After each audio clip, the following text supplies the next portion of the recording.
Aqui, pessoal, ele está falando das grandezas físicas, né? Amplitude. Eu vou dar um exemplo para vocês aqui, pessoal. Um exemplo de uma senoide, por exemplo. Vou traçar aqui dois eixos aqui, ó. Vamos supor que aqui, pessoal, tem um ciclo de uma senoide aqui, por exemplo, ó, nessa condição. Que dá para a gente, no caso, usar a definição que está em relação às grandezas físicas. O que acontece, pessoal? A partir do momento que eu tenho a amplitude, o comprimento de onda, frequência e período, por que é importante? Toda essa parte de grandezas físicas, pessoal, eles vêm justificar, no caso, que acontece no ensaio ultrassônico, beleza? Principalmente esse camarada aqui, ó, que vocês vão ver muito daqui para frente, é o comprimento de onda. E a frequência também. Vocês vão estar vendo esses dois termos com maior frequência. Mas, enfim, o que acontece? Quando a gente fala amplitude, por exemplo, pessoal, nesse tipo de deslocamento, nesse tipo de senoide, o que seria amplitude? Deslocamento máximo em relação à posição de equilíbrio. Eu tenho uma posição de equilíbrio aqui, por exemplo, que é esse ponto de equilíbrio aqui, ó. Tá? Esse aqui é o ponto de equilíbrio. Deslocamento máximo. Então, eu tenho o quê? Se eu estou falando que é um deslocamento máximo, e esse ponto aqui, pessoal, o ponto de equilíbrio, então, meu deslocamento máximo, que eu chamo de amplitude, é isso aqui até aqui, ó, que é a minha amplitude. Que eu vou representar pela letra A, beleza? Então, minha letra A, por exemplo, aqui, é a minha amplitude. Daí vocês perguntam, Anderson, mas é somente na parte positiva? Não. Eu também tenho amplitude dessa parte aqui, ó, negativa, por exemplo, para vocês entenderem. Então, ou seja, nessa senoide eu tenho a parte positiva e a parte negativa da amplitude. Ou seja, como está dizendo aqui a definição, deslocamento máximo em relação à posição de equilíbrio. Eu tenho uma posição de equilíbrio, eu tenho uma amplitude máxima. Beleza? Então, esse cara aqui é a amplitude. E daí vocês perguntam, ô Anderson, mas e no caso, o comprimento de onda?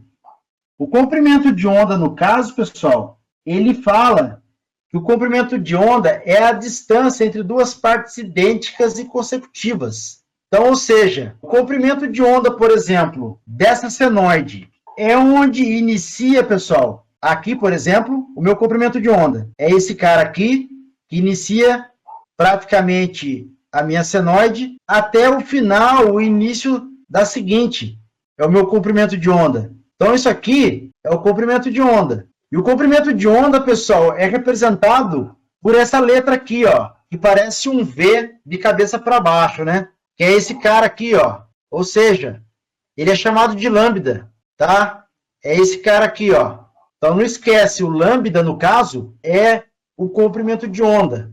E o comprimento de onda, pessoal, é a distância entre duas partes idênticas e consecutivas de uma onda.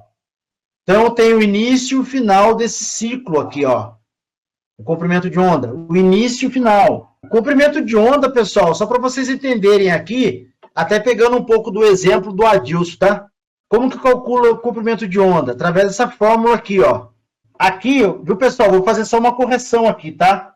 O comprimento de onda, esse cara aqui, ó, o cara é representado pela letra T. Na verdade, quando eu falo que é o início e final, estou falando de período, tá? Fazer só uma correção aqui para ficar mais fácil para vocês aí. Esse cara é o período.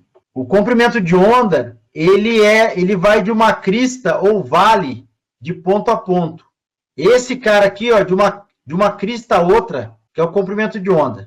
Então, aqui é o período, que é esse caso aqui, ó, do início do ponto zero, da senoide, até o final dela, o período. E o comprimento de onda é de uma crista a outra, tá? Estou fazendo essa correção aqui, ó. Por que eu estou insistindo nesse caso aqui, pessoal? Por quê? Daí eu faço uma pergunta para vocês. Se eu aumentar a minha frequência, pessoal, o que vai acontecer com o meu comprimento de onda? Vai diminuir. Vai diminuir, exatamente, ó. Vai diminuir, ó. O que acontece, pessoal? Quando eu, no caso, aumento a frequência, o que vai acontecer com o comprimento de onda? Ele vai diminuir. Ou seja, ele vai ficar, pessoal, mais estreito. Como se fosse algo desse tipo aqui, ó. Beleza, pessoal? Quanto maior a frequência, menor o comprimento de onda.